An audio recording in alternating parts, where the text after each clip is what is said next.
बुधवार को वर्ष 2016-17 का रेल और आम बजट संयुक्त रूप से प्रस्तुत किया गया। वित्त मंत्री अरुण जेटली ने आम बजट और रेल बजट प्रस्तुत करते हुए गरीब से लेकर पूंजीपतियों तक के लिए अनेकों घोषणाएं की।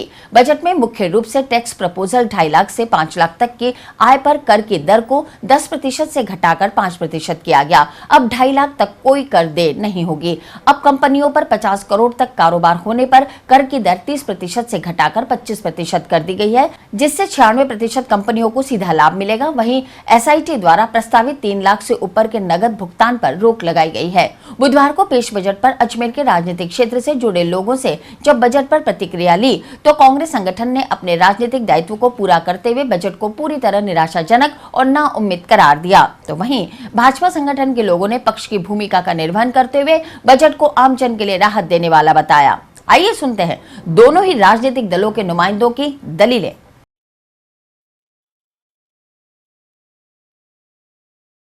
ये बहुत ही अच्छा बजट है और मैं समझता हूँ इस बजट से बिल्कुल देश नई दिशा में जाएगा। युवाओं को, महिलाओं को, एग्रीकल्चर को, व्यापारी वर्ग को, सीनियर सिटीजन को, सबको मद्देनजर रखते हुए जो हमारे माननीय वित्त मंत्री जी ने जो बजट पेश करा है, बहुत ही अच्छा बजट देश को दिया हुआ है। जो प्रमुख बातें इसके अंदर है, 10 करोड़ का जो कृषि में लोन दिया है, मैं समझता हूँ कि निश्चित रूप से इसमें कृषि में विकास होगा। इसके साथ साथ सीनियर सिटीजन का जो हेल्थ कार्ड बनाया है उनको भी काफ़ी बेनिफिट मिलेगा। और जो हमारे इनकम टैक्स का स्लैब था पहले 2.5 लाख का, उसको 3 लाख करा गया और 3 से 5 लाख को टैक्स बनाया 5%। निश्चित रूप से बहुत अच्छी फाइल है। प्रत्येक घर के अंदर इनकी जो मोदी जी की सोच है कि हर व्यक्ति जो इनकम टैक्स स्लैब के अंदर आए, सब घर में फाइलें खुले। 67 सालों में इतिहास में पहला बजट है जिसमें आम आदमी का, आम जनता का बजट है, जिसको कहा जा सकता है कि जनता को पूरी तरह से राहत देगी। जिस तरह से एक उम्मीद थी कि इनकम टैक्स में रिबेट दी जाएगी, निश्चित रूप से 50,000 की रिबेट देकर इस सरकार ने मिडिल क्लास को अपर में बराबर लाकर ऐसी स्थिति में लाके छोड़ा जिसकी सराहना की जा सकती है। पहली बात। दूसरी बात, सबका साथ सबका विकास। जिस प्रकार से प्रधानमंत्री आवास योजना के अंतर्गत सब व्यक्ति को मकान मिलेंगे, निश्चित रूप से जो जितने करोड़ मकान दिए जा रहे हैं उससे लग रहा है कि आम आदमी, आम जनता को इतनी मदद मिलने वाली है और इतना राहत मिलने वाली है। निश्चित रूप से मेरा एक मित्र बोल रहा था रेलवे कर्मचारियों को क्या फायदा मिला। रेलवे कर्मचारियों को जो पहले 10% देना पड़ता था वो सीधा 5% हो गया। 12,500 रुपये का फायदा तो उनको एक झटके में हो गया।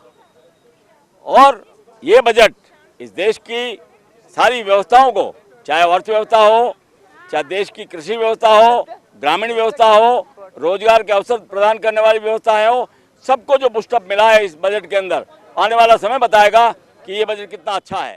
आज का बजट बहुत ही जो है नकारा साबित हुआ है। पिछले 2 बजट जो है इन्होंने दिए, उसके बाद तीसरे बजट पे बहुत उम्मीदें थी लोगों को और जो है तीसरे बजट में भी उन्होंने ठेंगा दिखा दिया है पूरे देश को। अभी इन्होंने जो है ना तो रेलवे ने कुछ दिया है और अगर वित्त मंत्री ने जो बजट दिया है ना तो उसमें रोजगार के लिए उन्होंने कुछ किया गया है कि युवाओं को नौकरियाँ दी जाएंगी। जो 2-2 करोड़ नौकरियों के जो वादे करते थे, आज नौकरी के नाम पर बिल्कुल जो है वो बिल्कुल मुँह मोड़ चुके हैं। और जो गरीबों का बजट बिल्कुल नहीं है, गरीबों के लिए कोई इन्होंने कोई ऐसा प्रोविज़न नहीं रखा है कि गरीबों को राहत मिले।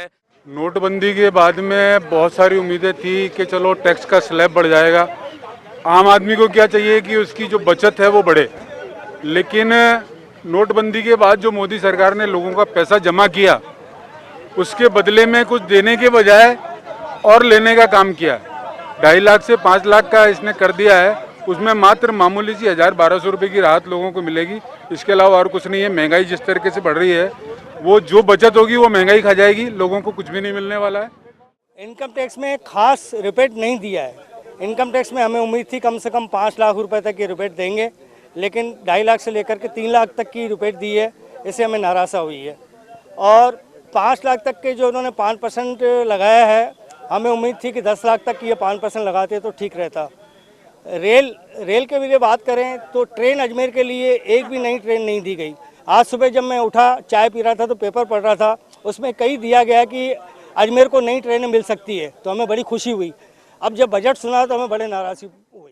इन्होंने जॉब क्रिएशन के लिए कुछ भी नहीं किया। इन्होंने बड़े बड़े वादे किए थे कि हम इतना रोजगार उत्पन्न करेंगे, इतने लोगों को नौकरियां देंगे। आप देखिए, जब से नोटबंदी हुई है, स्मॉल और मीडियम स्केल की 1,90,000 फैक्ट्रियां बंद पड़ी हैं। क्या इन्होंने किया? जीडीपी का डाउन स्विंग है, 6.5% के ऊपर आ गया। क्या ये देश को किस दिशा में लेके जा रहे हैं? गरीब तबके के लोग हैं उनके लिए कोई ध्यान नहीं दिया गया है, सिर्फ अपनी रोटियां सेकने में लगे हुए हैं। किस तरह का बजट है, कोई भी चीज़ उन्होंने क्लियर नहीं करी है। चंदे को, राजनीतिक चंदे को लेकर के देख लीजिए आप, उसमें 2000 व्यक्ति दे सकता है। अरे आप किसी का नाम बताइए, व्यक्तिगत दे सकता है, कंपनी दे सकती है, कुछ भी इसमें क्लियर नहीं है। दूसरी बात, आप रेलवे का बजट पहली बार इन्होंने शामिल करके दिया है, जो कि बिल्कुल ही हम लोग नकारा मान रहे हैं। दो बजट एक साथ आप किस पर लादना चाह रहे हैं, किसके ऊपर थोपना चाह रहे हैं।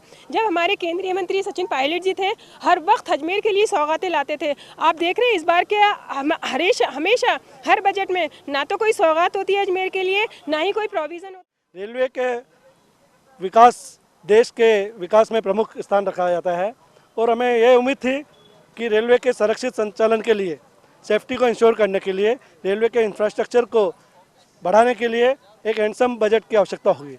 रेल मंत्रालय ने 5 लाख करोड़ रुपए की डिमांड रखी थी, जिस पर इस बजट में केवल 1 लाख करोड़ रुपए मिलने का काम हुआ है। इससे भी रेलों के विकास पर विपरीत असर होगा।